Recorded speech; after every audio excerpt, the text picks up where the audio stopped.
Hey everyone, Dylan here from AYCB Board, back with another Marvel Champions video, this time for the Scarlet Witch Hero Pack. I'm going to be reviewing and breaking down and analyzing every single brand new card that is in this pack. I'm so pumped that I finally received this. I actually received this like 2 hours after I recorded the last video, which was the most fun heroes.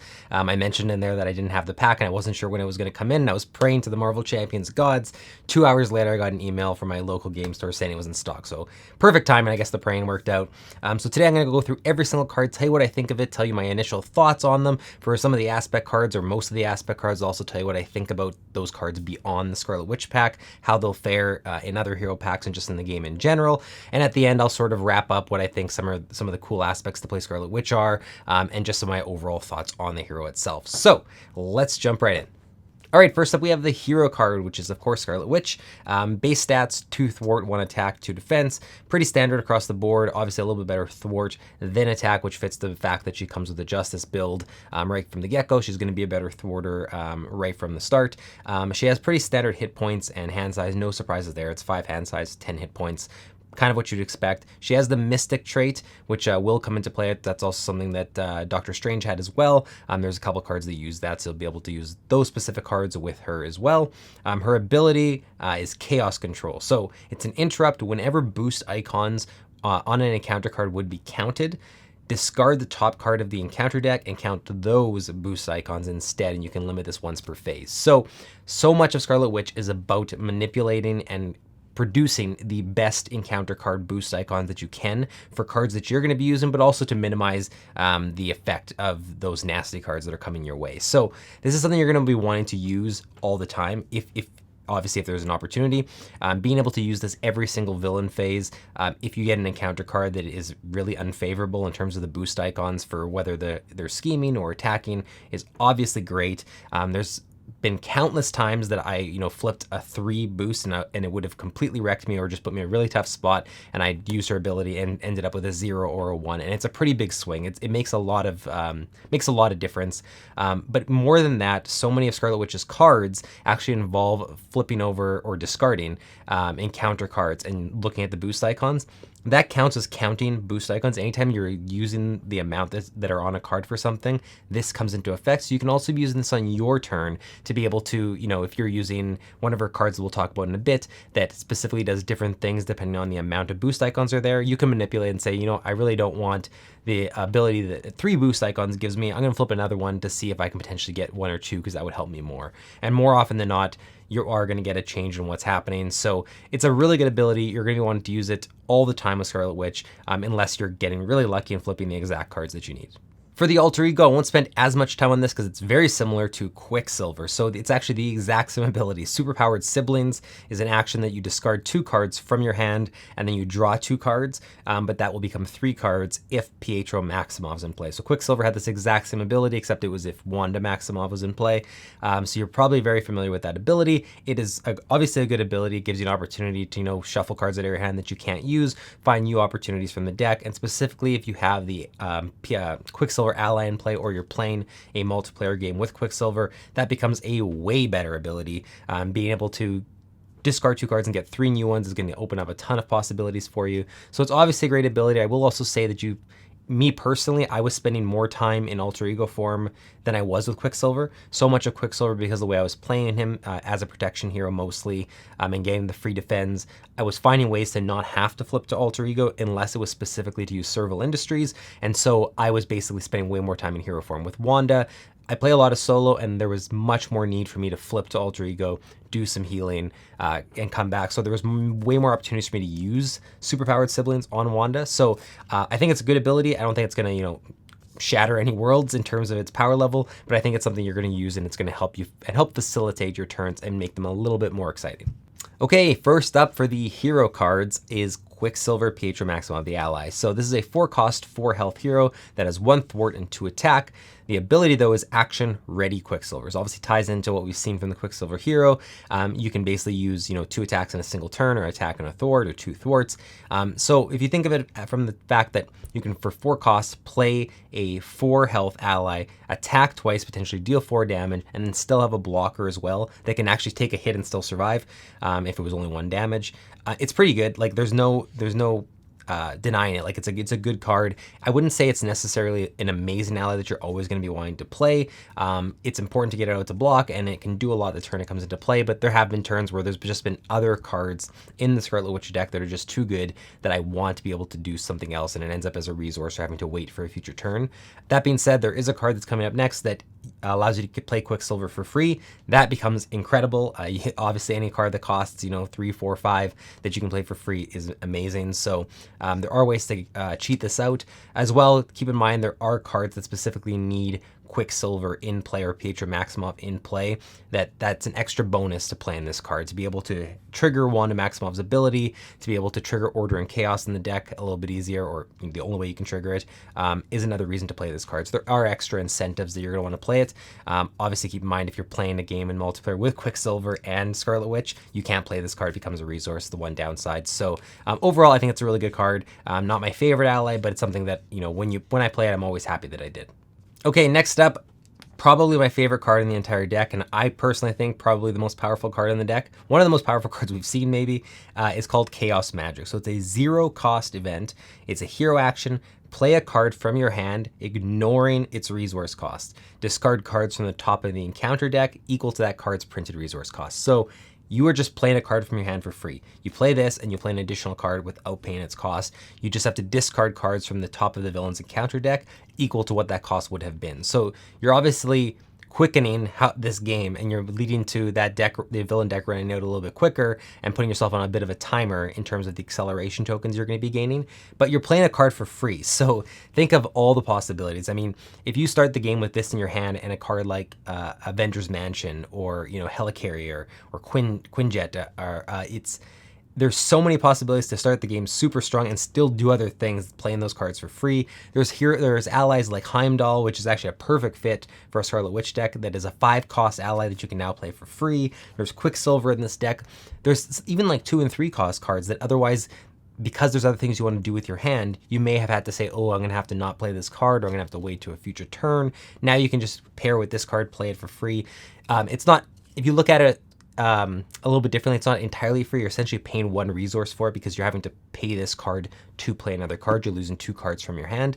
But overall, I mean, that's a minor thing to note. This is an insanely powerful card. Again, you're just going through the encounter deck a little bit quicker. So you have to keep in mind that you have to be acting really quick as Scarlet Witch. Otherwise, you know, if you're going through the villain deck 2 times, 3 times, that acceleration token is going to really put you in a jam. One of the reasons why playing Justice is so great, because putting you in a jam is just creating more, more threat that you have to deal with. And if you're a Justice hero, obviously you can deal with threat a little bit easier. So either way, Chaos Magic, super strong. It's led to the most fun and most crazy turns that I've had playing Scarlet Witch when I pair this with something that shouldn't be getting out that early in the game, and I do, because I'm able to play it for free. So Chaos Magic, awesome card.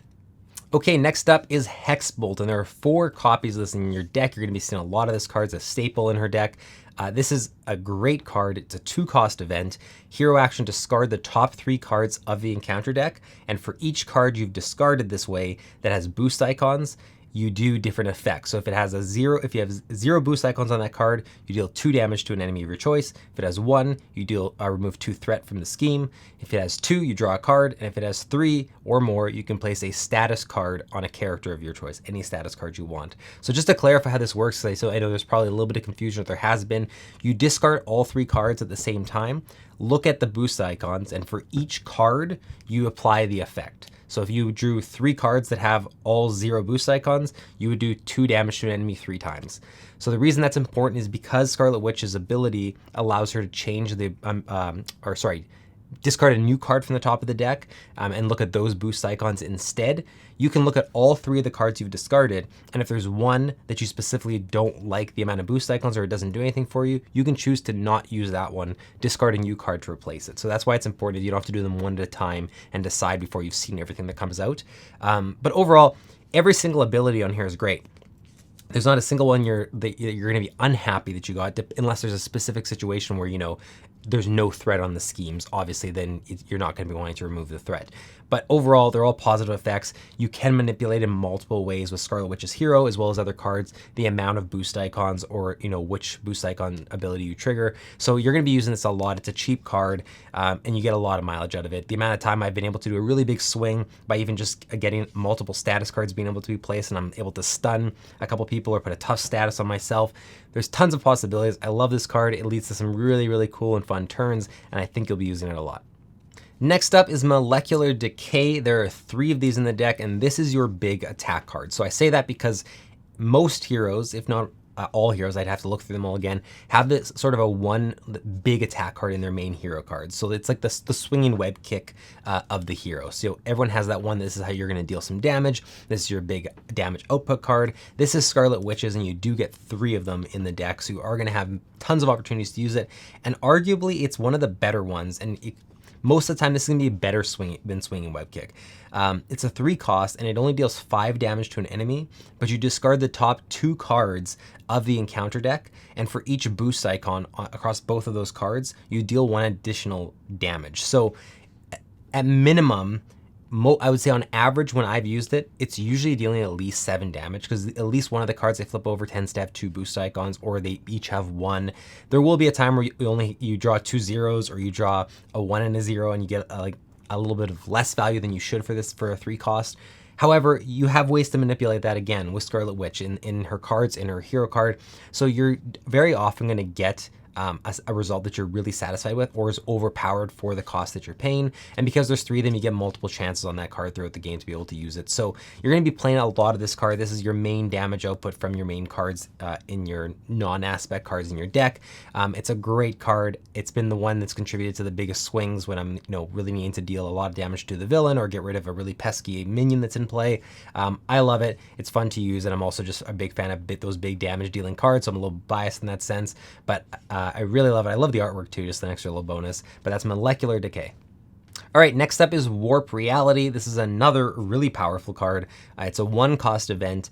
Hero Interrupt, when an encounter card is revealed from the encounter deck, cancel all of its effects and discard it, and then you discard cards from the top of the encounter deck equal to the number of boost icons on that card. So obviously for 1 cost, being able to cancel an entire encounter card is insanely powerful, especially because if you have ways to prevent the damage coming in from an enemy or the scheming or whatever, this is usually the main thing you're trying to overcome on the villain's turn, and you're just outright canceling it for a single card that costs 1.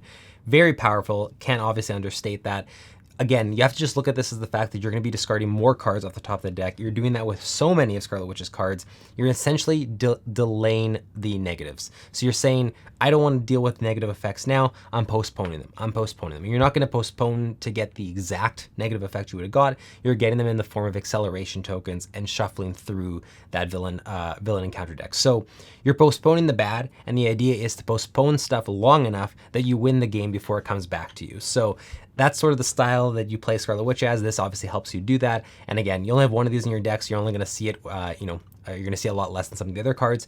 But when you get this in your hand, you're going to be wanting to utilize it, especially as soon as you get a card like Shadows of the Past or some really, really nasty encounter card, and you have this in your hand at that right moment and are able to use it. It feels great. It's an awesome card, and I think it's one of the better cards in her hero cards lineup. There are 15 cards, but again, there's only 1 of them, so you'll see it a little bit less. Next up, we have a support card called Agatha Harkness. So this is a really good support card. I'm not going to say it's up there with Aunt May, which is arguably one of the better cards in the game and one of the best support cards, which is a Spider-Man card, but it is really good. So it's a 1-cost support, very easy to get out. It's an alter ego action. Exhaust Agatha Harkness to look at the top 3 cards of your deck, add 1 of those to your hand, and place the rest on the bottom in any order. So you're essentially just getting a free draw every single turn, which if you look at that from the perspective of Avengers Mansion, that's a 4-cost card to get a drive return. This is a 1-cost card to give you the same effect, with the only stipulation being you can only use it when you're in alter ego form. Obviously that is a big stipulation because you want to spend more time in hero form than alter ego form. But again, for 1 cost to get a card draw every single turn, and on top of that card draw, you're getting to choose that from the top 3 cards of your deck. So you're getting to look at 3 cards and say which one is going to help me the best. And a lot of times there's going to be cards in there you wouldn't have wanted anyways. And now you get to put them on the bottom of your deck and not have them come up next turn. This is a really, really powerful card. Even as I'm talking about it, I'm realizing it's even more powerful than I was ready to describe. So I think that anytime you have this in your hand, you're going to be wanting to get this out. If you get it out early, it gives you extra incentive to spend more time as Wanda, not only to heal, but now to be able to draw exact cards you need to be able to function a little bit better in your hero form. So really, really good card. Don't sleep on this and utilize it whenever you can, because that extra card draw for the rest of the game is huge. All right, next up is Magic Shield. There are 3 of these in the deck. It is a 1-cost upgrade. Hero interrupt: when a friendly character would take any amount of damage, discard Magic Shield to prevent 3 of that damage. Really solid card, and really interesting because it's not just you, like it's any friendly character in the game, right? So being able to get, because there's 3 of them and because multiple of them can be out at the same time, you'll have situations where you'll have 2, maybe even all 3 of these out, and you have these Magic Shields just ready for whatever situations come up, whether it be a nasty villain attack because of the boost icons that came up with it, or whether it's, you know, a minion that ends up in play is going to hit really hard. Whatever the case is, you have these protection shields that cost very little to put out that you're now able to just sort of pop as needed to be able to protect you and your allies and stuff from any damages coming through. So it is only 3 damage if you're taking huge hits like a 5 or 6 from certain villains. Obviously it's just mitigating that. It's not completely removing it, but it's still really, really good. It's not her out of all. Scarlet Witch has such a powerful list of hero cards that this isn't necessarily going to be like one of the top ones. And there are going to be times where you're not necessarily in a defensive position that you're going to get it and say, oh man, it would be great to have this out in the future to protect me. But at the same time, I'd much rather use it as a resource to facilitate some of these more offensive cards. You're going to be having that battle in your hand a little bit sometimes, wondering, yes, it only costs 1, but should I use the resource for one of these other cards that I really want to get out rather than set myself up for future pain, you know what I mean, to protect myself against it. But that being said, there's 3 of them. You're going to see them come up fairly often. It wasn't very hard for me to at least get 1 out pretty regularly to be able to, you know, really minimize some of the damages coming my way. I think it's a really good card, and I think you'll see a lot of mileage out of it.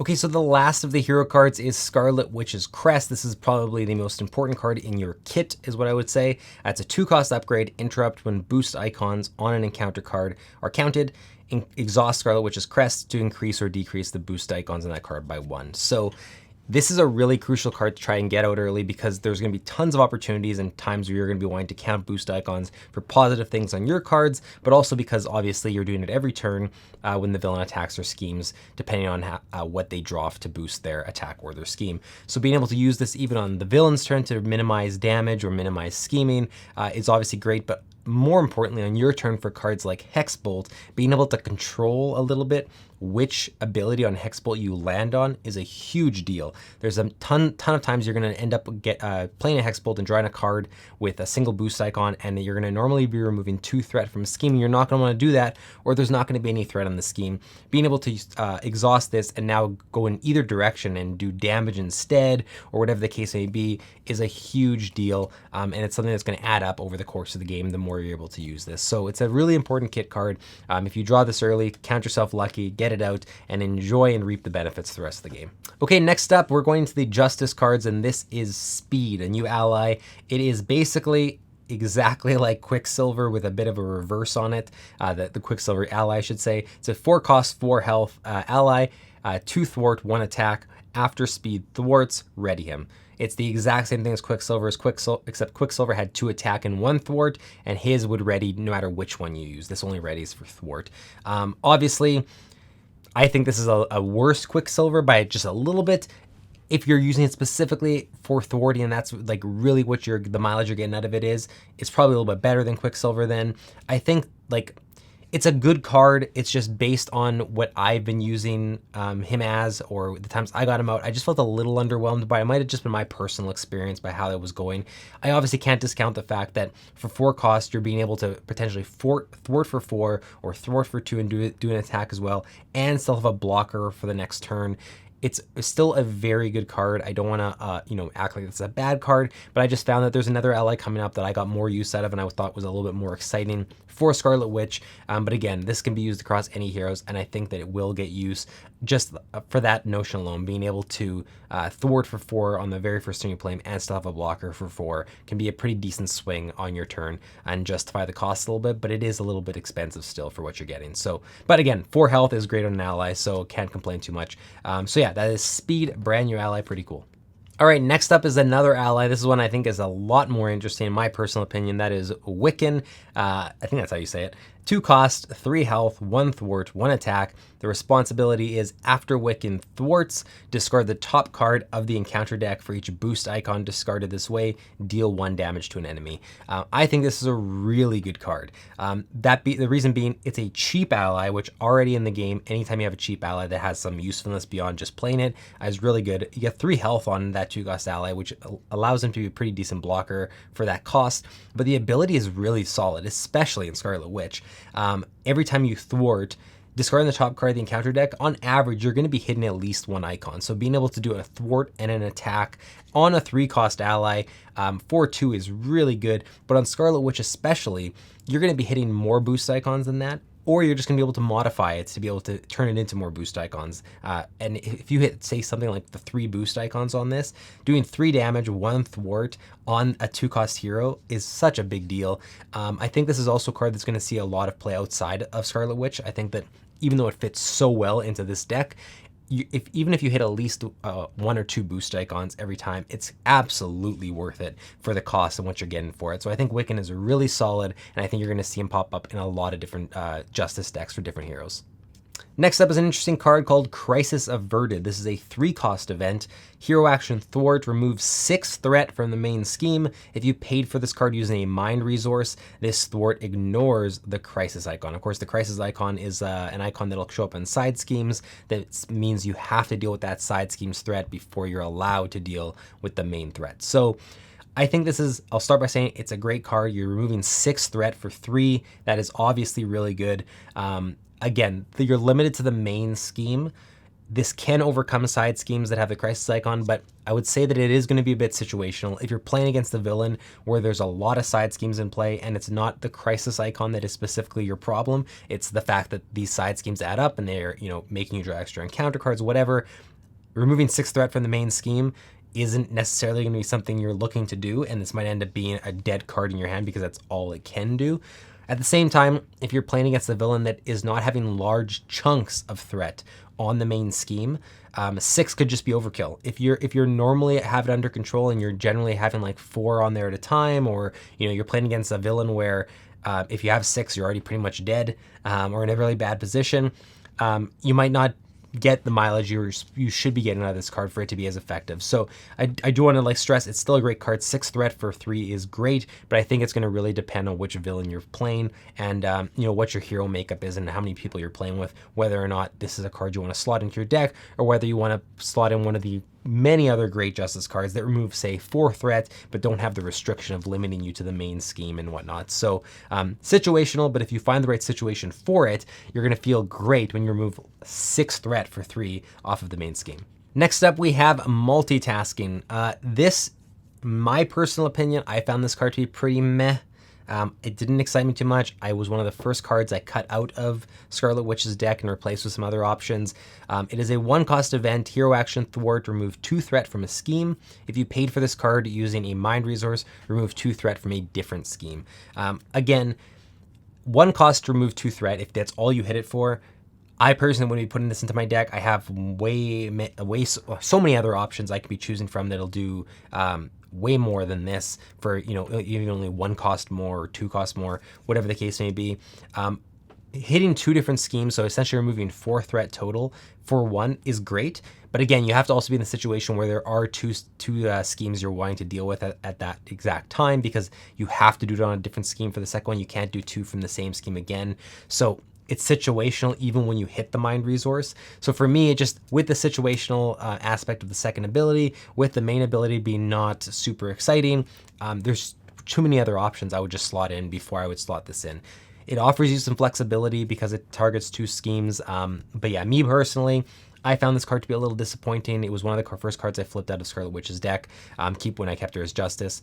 But let me know. Let me know if you think that there's something I'm missing on this card, or some other options or opportunities you found where it really shines, because I tried it a few different times in Scarlet Witch. I tried it a few different times in some other heroes as well, and it was just always a card that when it was in my hand, I was more disappointed that it was taking up a spot than I was excited that, oh, here I can play multitasking. So those are my thoughts on it. I think it's one of the least exciting cards for Justice out of this pack, but again, correct me if I'm wrong. Let me know if there's some other way you found to make this card more valuable. Okay, next up we have a card I'm really excited to talk about. It's called Swift Retribution. It is a 1-cost event. The hero action is attack the villain schemes, deal 4 damage to the villain. Now, at first glance, and I have seen these comments a few times, there's sort of, you have this tendency to say, is this a good card? Because you're enabling the villain to scheme outside of the villain's turn, as the stipulation, and then you get to deal 4 damage. But you really have to look at it as you're doing 4 damage for 1, which is a really solid swing. The amount of times I've used this to pick off a really pesky minion that has 4 health or has 3 health with a single card that only costs 1.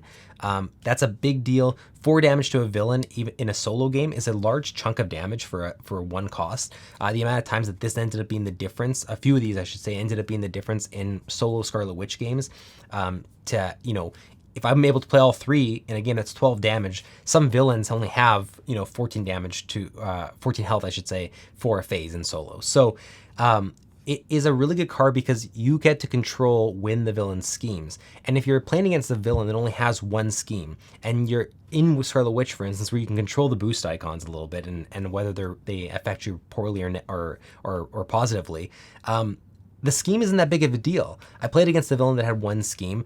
I allowed him to do the 1 scheme. It added a single thwart onto the deck because I drew 0 boost card. So the card became add a single threat onto the main scheme, deal 4 damage to the villain. And guess what? I'm playing Justice. Removing 1 threat is no problem. I could remove 4 threat if I needed. So I think you have to keep in mind that you're playing it in an aspect where dealing with threat is your go-to motive. Like, that is what you are doing as that hero, or something you're supposed to be able to do well. So a villain scheming against you, unless you're playing against a villain that has, 3 scheme, 4 scheme base, then you're not going to want to play this card. You're going to use it as a resource. But outside of that, I think to deal 4 damage for 1, it's absolutely worth it to allow the villain to scheme. Again, the situational aspect just comes into play on which villain are you playing, what is their base scheme level. Otherwise, I think it's a really cool card, really interesting, and I'm excited to try it out more. Next up, we have Turn the Tide with some nice Scarlet Witch artwork on it. 0-cost event, response, attack. After your hero thwarts and removes all threat from a scheme, deal 3 damage to an enemy. So again, this triggers if you thwart with your hero, and when you do, all the threat off the scheme that you're thwarting is removed. It is not actually, in my experience, that hard to meet that requirement at all. The amount of times you only have a few threat on the main scheme, or especially on a side scheme that comes into play, this could be very easy to hit. I have to preface that by saying I play mostly solo. It's a lot easier to hit this in solo because the thresholds that are on these schemes are lower. The amount of threat that they start with is a lot lower. So I was able to reliably hit this almost anytime I wanted. As long as I could remove 3 or 4 threat with a card or with my hero, this was basically very easy to trigger. Again, if you're playing with 4 players, for instance, this might be a lot harder to trigger. Maybe this is not a card you're including in your deck. It all depends on the villain you're playing and how the game's going. But generally, for a 0-cost card, when you're doing something already, you're already thwarting, you're already doing something that you would have done even without this card in your hand, to be able to just toss this down and say, and now I get to deal an additional 3 damage because of it, is really good. It's not amazing. It's it's not something that I would say is an auto include in any deck, but I think that as long as you have a hero that is reliably going to be taking a large chunk of threat off the villain's schemes anyways, to be able to just toss this out and get an additional 3 damage to any enemy, doesn't have to be the villain, so you can pick off a minion with this for free now, is really, really good. And I think this is going to see some definite play, especially in decks where there's pesky minions coming out and minions that have 3, 2, 3, 4 health that otherwise you're having to sacrifice some of your big cards to deal with. Being able to just toss out a 0 cost card and say, I will deal 3 damage to that because I just was doing stuff I would do anyways, is a big deal. So Turn the Tide is a really cool card. Okay, moving on to the basic cards. I won't spend a lot of time on this one because I've already talked about this in the Quicksilver video. You can check that out if you want to find out more. This is Order and Chaos. It is a 1-cost team up card. So team up means you have to have Quicksilver and Scarlet Witch in play to be able to play this, and you're only allowed to put one of these in your deck. The Hero Interrupt effect is when a Treachery card is revealed from the encounter deck, cancel its when revealed effects and deal 2 damage to the villain. Obviously, you're only ever going to play this in Quicksilver and Scarlet Witch decks. You can play it in solo or even in multiplayer if you're not playing with both heroes, but you have to rely on the ally coming into play then. And it's a way harder condition to meet if you're just trying to find that one ally and be able to draw this card while that ally is still alive. If you're playing with both heroes, you're going to hit this almost every single time. So then this becomes a really good card. 1 cost to be able to just cancel a when revealed effect on an encounter card and deal 2 damage. Obviously phenomenal. Again, it's all going to come down to your team makeup. If you're playing with both heroes, I would say include this. If you're playing with just the ally and a different hero entirely, it's a card that I don't think anyone's going to fault you for dropping. But when you hit it still, it's going to be great. So just keep that in mind. Okay, last up on the basic cards is Spiritual Meditation. Now this is a good card. I don't think it's any better than that. I don't think it's any worse than that. This is just in my experience. It's a 0 cost event. You can only play it if your identity has the Mystic trait. So like obviously Wanda and Scarlet Witch do have that. Doctor Strange, for instance, has that as well. The action is draw 2 cards, choose and discard 1 card from your hand. So the way to look at this is you're essentially trading 2 cards for 2 other cards. It's very similar to the alter ego ability on Wanda Maximoff. The main difference here is you have to draw the cards before you discard, which is a big difference.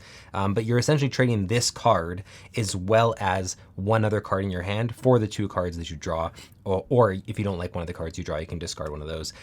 So you're cycling through some new cards. You're giving yourself some new opportunities. You don't have to be necessarily in alter ego form to do it, which is obviously one of the restrictions that comes with Wanda's ability. I think it's a good card. I think it's going to see play. I think being able to cycle into your deck and get more opportunities is a big deal. And again, being able to draw them first before you discard is obviously makes this a better deal than the alter ego ability. In my experience, I used it a lot. I also use it as a resource a lot, which isn't a bad thing. You're going to have to use some cards as a resource. It's okay to use it as a resource here and there, but you obviously want to get some value out of it because it's taking up, if you use all 3, it's taking up 3 spots in your deck over other cards. So overall, a good card. I don't want to make it sound like, I think it's a bad card. I guess in comparison to some of the other cards in the deck, it wasn't one of the ones that jumped out at me, and in my experience wasn't the ones that was, defining my deck experience, but still one I used and was happy that was there. Okay, Slipping Sanity, the obligation, and there are 2 of them, okay?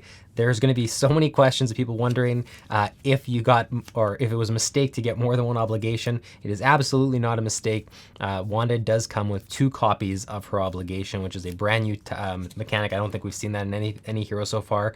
One of the reasons being it adds more 3 boost icon cards into the deck for you, which obviously boost icons are a big deal for Wanda, as well as just a bad deal for everyone. So it's a pretty standard obligation card. You may flip to alter ego form if you do choose, or sorry, not if you do, but just choose exhaust Wanda Maximoff, remove this from the game, or you can discard the top 5 cards of the encounter deck for each star icon in the boost area. Discard it this way, place 1 threat on the main scheme, discard this obligation. It's like most obligations. You're going to want to do the first one if you can. Most times you're going to do the first one. If you really, really do not want to have to exhaust your hero, you can do the second one. You might end up lucky and only have to put a couple thread in the scheme. It's actually not that big of a deal. So all things considered, the bottom part of the obligation is letting you off the hook for the most part, depending on the villain you're playing. But again, the main thing here, 2 obligations, which means 6 boost icons being added to the deck just off the obligations alone. So you're gonna have to deal with them more than once as they come up. And even if you use the top one to get rid of it from the game, there's still another one in the deck. So keep that in mind. Okay, moving on to the Nemesis, which is Luminous. This is a pretty nasty Nemesis in my opinion. So it's a 5 health Nemesis, so it's gonna take a little bit longer to get rid of it. 2 scheme, 2 attacks, so pretty strong base stats too. Forced response, after Luminous activates against you, discard the top card of the encounter deck. If 2 or more boost icons were discarded this way, deal yourself an encounter card. That is pretty bad. If every time she activates against you, which could be multiple times if you're struggling to deal with her, you have to deal yourself an encounter card, potentially, that sucks. There's no other way to put it. And the fact that it still has 5 health and pretty decent base stats for a Nemesis, you're gonna wanna deal with this pretty quick. I personally love when Nemesis cards are difficult. I think they should all be very difficult. That's kind of the point of the Nemesis card. They don't always come out. It should be this really tough thing you need to deal with. I think this is an awesome Nemesis card in terms of that respect, but there's probably gonna be multiple games you play where this just drives you up the wall with having to deal with it quickly and all the encounter cards it's dealing you potentially. So really cool Nemesis card. I'm really impressed with the power level of this one. Okay, moving on to the side scheme, super interesting. It's called the Next in Evolution. It comes with 2 threat per player on it. Increase the number of boost icons on each encounter card by 1. So obviously bad, but also kind of good maybe. Like Scarlet Witch sometimes wants more boost icons. So you can do some pretty funky things with this where it's in play, and you know, if you're playing a multiplayer game, it's going to affect everyone when the villain is boosting its attack and scheme. Obviously that sucks, but you could potentially have it in play, get some benefits from it, and then get rid of it after you've reaped the rewards from it. So it's an interesting card for Scarlet Witch. You're going to want to try to, potentially when it comes out, get some positives out of it before you go and invest your thwarts and everything into dealing with it. I think that aspect of it is pretty cool. Obviously, if you leave it out into going into the villain's phase, it's only going to potentially hurt you. But again, Scarlet Witch has ways to minimize boost icons again backwards, or even just discard to a new card and whatnot. So very interesting side scheme in the sense that, you know, it's not all bad. It's just a matter of how you're going to fit it into your strategy and whether you can turn it into enough of a positive to keep it out for a little bit. Okay, moving on to Magical Suspension. This is an attachment, again, the Nemesis attachment, but when it comes out, you actually attach it to your identity. Each card you play costs an additional resource, and the only way to get rid of it is to exhaust your hero to discard it. You can almost kind of look at this as an obligation. You're going to want to discard this card, so you're going to exhaust your hero. If you look at it that way, this essentially becomes, you know, you flip over this card and you just have to, you're forced to exhaust your hero, which is kind of what the obligation ends up doing. So in that respect, you almost have 3 cards that are going to force exhaust you. You do have the option not to exhaust, but the additional resource cost is going to add up and it's going to become annoying pretty quick. If you are playing a bunch of cheap cards and you're okay to let it stay for a turn, it has the you know, added benefit compared to obligations to delay when you have to exhaust your hero, but you're going to have to exhaust to get rid of it at some point. So that's essentially what it is. Nothing too fancy, but just something that's going to be pesky and annoy you a little bit. And the last Nemesis card is a treachery card called Chaos Manipulation. This is a nasty card. Search the encounter deck and discard pile for Luminous and put her into play engaged with you. Discard the top card of the encounter deck. If 2 or more boost icons were discarded this way, Luminous activates against you. So this is just a card that's going to bring out that really nasty Nemesis and immediately potentially have it activate against you, which deals you an encounter card. So not only do you have to deal with Luminous now in play against you and her activating against you, you also are going to get an encounter card dealt to you. So overall, really nasty treachery card, and it just ties into the nastiness of Luminous already. Both those together, really, really bad cards. So whenever you get Shadows of the Past with Scarlet Witch, you're going to have these cards that end up in the villain deck that you really don't want to see, which is this one and Luminous herself. So again, I'm a fan of really difficult Nemesis cards, so I think it's pretty cool, but I'm sure there's gonna be games where I play where this comes out or I just want to tear the card in half. So but I won't, don't worry. But yeah, Chaos Manipulation, really, really tough card, really cool. Okay, moving into the aspect cards that aren't a part of Scarlet Witch's deck, but that you gain in the pack to use across all your heroes.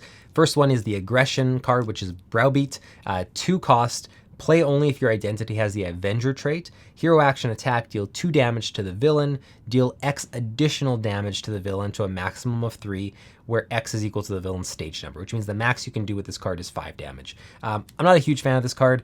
I think that the pinnacle of power on it is just 2 cost 5 damage. It's actually not that, that overwhelming, that powerful of a card. It's still good. 5 damage for 2 costs, of course, is decent, but there's tons of cards in your base hero cards and just in aggression that I would much rather play over this. I don't think that the top echelon of the power level is enough to warrant putting 3 copies of this, for instance, in your deck. And on top of that, you're only hitting that if the villain's on stage 3. Up until that point in the game, so in the first half of the game, this is 4 damage for 2, which again is even less, makes me less enthused. So me personally, I'm not a huge fan of this card. I just think that regardless of 5 damage for 2 in an aspect card, which again should be considered, regardless of the fact that it's decent, it's situational, and I can think of a lot of other cards I'd just rather put in instead of this. And I think it's gonna be hard for this to make the cut in some of my personal aggression decks. So that's my thoughts on Browbeat. Okay, next up is the leadership card, Last Stand. Huge fan of this card. I love the thematics behind it. It's a 0 cost event. When an ally you control attacks, it gets +3 attack for that attack. After that attack resolves, discard that ally. So think of this as one last ditch effort that you're boosting. You can almost look at it as a 0 cost to deal 3 damage on the stipulation that you're gonna lose an ally in play. But again, you're gonna choose an ally that's on its last legs, that only had 1 action left in it, or that it was gonna do 1 block and then be done. Again, you lose out on the blocker then, because it will die on your turn after this attack.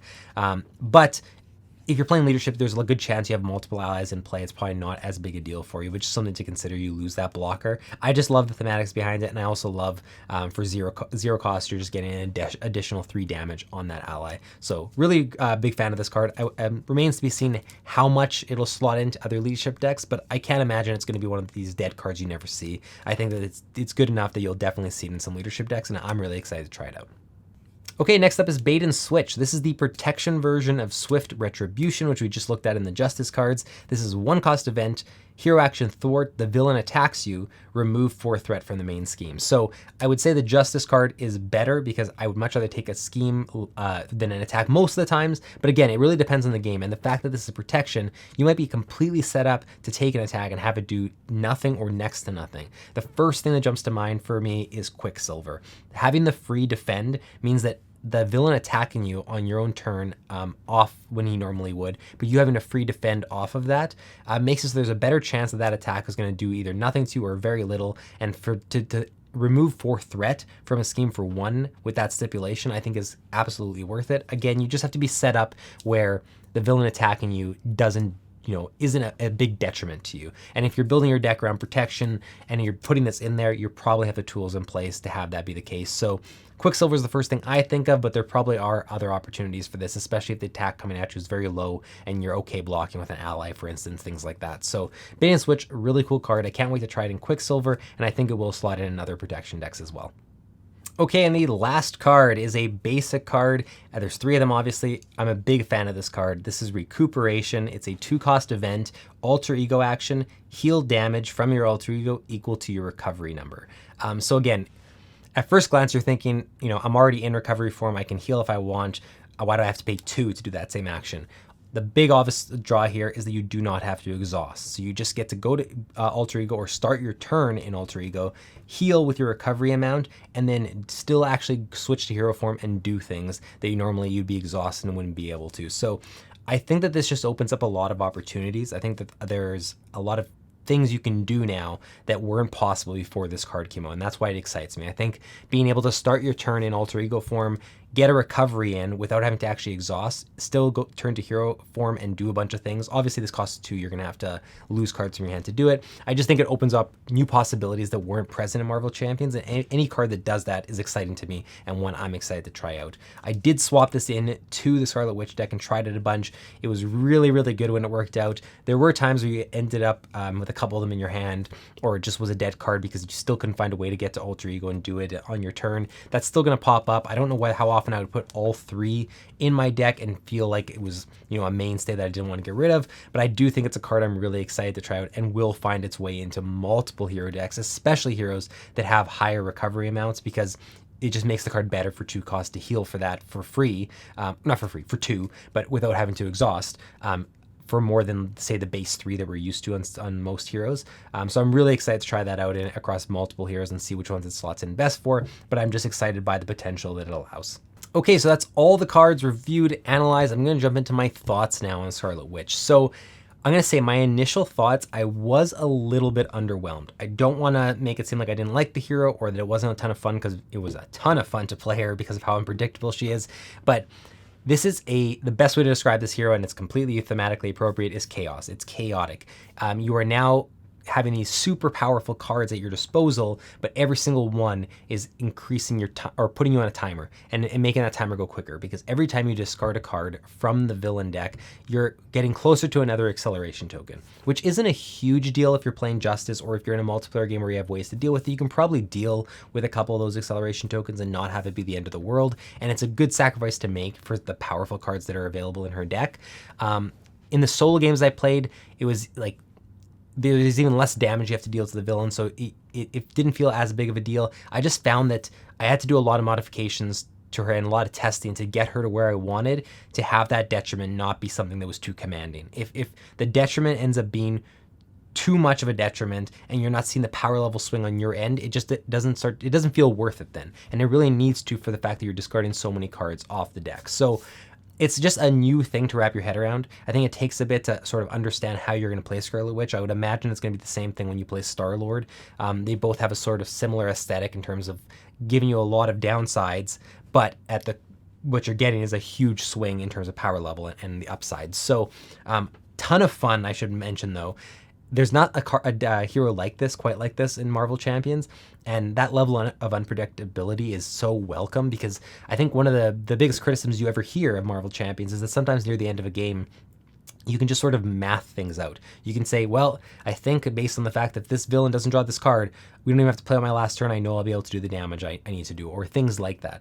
Decks like this add a layer of unpredictability into the game that I think the game needs, where you just don't know. You could, and you might not be a fan of that if you're not a fan of luck and RNG, but because that's the whole theme of this hero, I think it's really fun to sort of just see, which boost icons am I going to get, and how many cards can I discard and still be safe without, or can I deal with another acceleration token, or how am I going to modify these boost icons? You're asking questions you normally aren't asking in Marvel Champions. So it's an area of the game that they hadn't explored in terms of modifying boost icons and really, favoring the villain deck and how quickly you're going through it.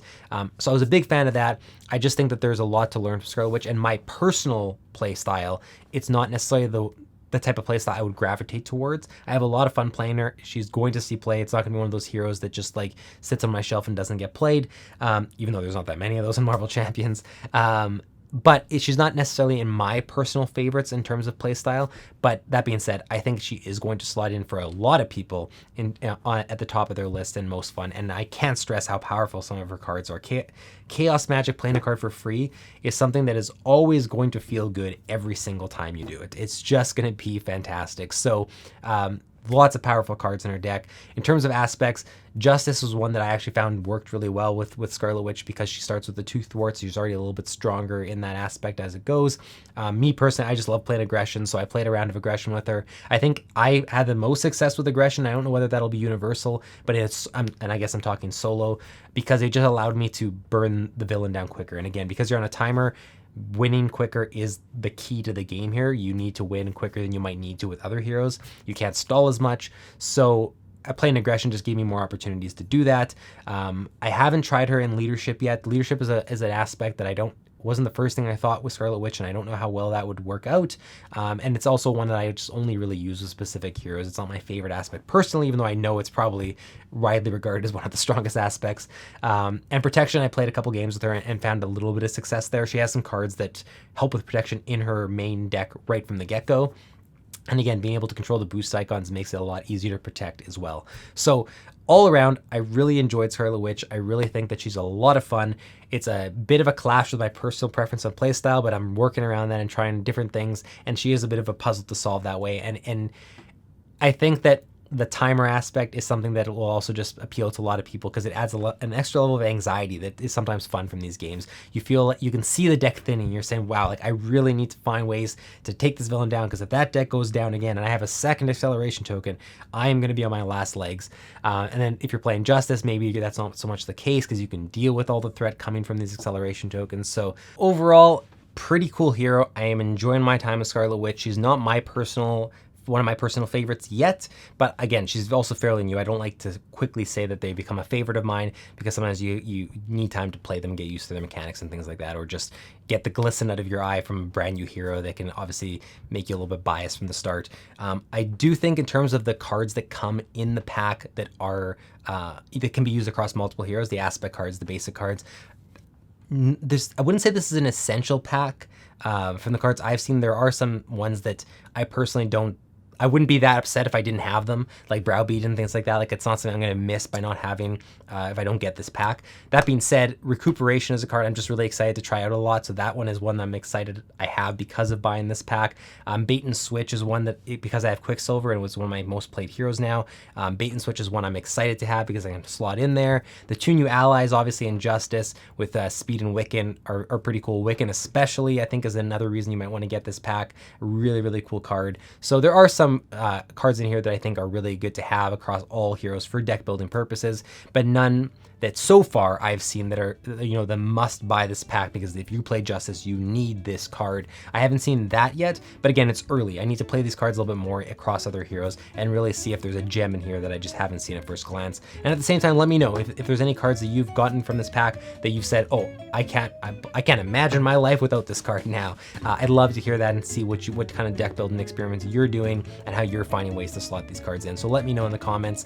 Otherwise, thanks so much for watching. I'm happy to be back for another video, another review video, and I'm super pumped that the next time I'm on camera for one of these will be for Galaxy's Most Wanted, and we get the introduction of the Guardians, which has been something I've been anticipating for so long. I think a lot of people have. It's gonna be very exciting, so I can't wait for that.